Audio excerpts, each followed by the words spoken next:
장윤기 사건 봐주기 수사 의혹을 조사하는 경찰청 특별수사단이 중간 수사 결과를 발표했습니다. 경찰은 증거를 삭제하고 수사 축소를 지시한 강력 팀장을 구속 송치하고 윗선이 개입했는지에 대한 수사를 이어가고 있습니다.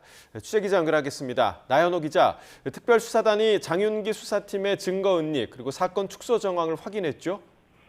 예, 그렇습니다. 경찰청 특별수사단은 오늘 장윤기 사건 부실수사 관련 중간 수사 결과를 발표했습니다.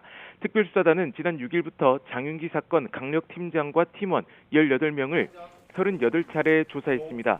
광주경찰청과 광산경찰서 등 7곳도 압수수색했는데요. 장윤기 사건 담당 강력팀장을 증거 은닉과 직권남용 권리행사 방해 혐의로 검찰에 구속 송치했다고 밝혔습니다.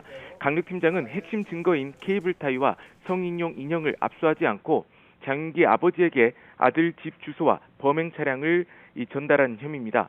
또 수사 보고서를 작성하면서 성범죄 목적 범행을 배제할 것을 팀원에게 지시한 것도 파악됐습니다.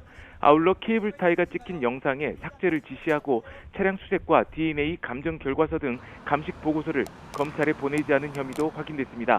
강력팀장은 특별수사단의 윗선에서 스토킹과 살인사건을 연결하지 못하도록 지시했다고 진술했는데요. 경찰은 전 광산경찰서장과 형사과장, 강력팀원 등 3명도 입건하고 봐주기 수사 의혹에 대한 조사를 이어갈 방침입니다. 특별수사단은 장윤기가 범행보다 훨씬 전부터 피해 여고생을 일방적으로 알고 있었을 가능성을 파악해 확인하고 있는데요. 이 같은 정황은 광산경찰서 강력팀도 인지했지만 수사하지 않은 경위도 조사가 이루어지고 있습니다. 네, 검찰도 오늘 광주경찰청을 압수수색했다고요? 예, 그렇습니다. 검찰은 오늘 오전 9시 반부터 광주경찰청을 압수수색하고 있습니다. 압수수색 대상은 청장실과 수사부장실, 강력계 등 사건 당시 수사 지휘 라인입니다. 광주지방검찰청은 장윤기 수사 과정에서 불거진 경찰의 공무상 비밀 누설과 증거 인멸 등 혐의로 압수수색을 진행했다고 밝혔는데요. 광주경찰청은 장윤기 사건을 수사했던 광산경찰서의 상급기관으로 이 경찰의 지휘부가 부실 수사에 관여했는지 확인하고 있습니다.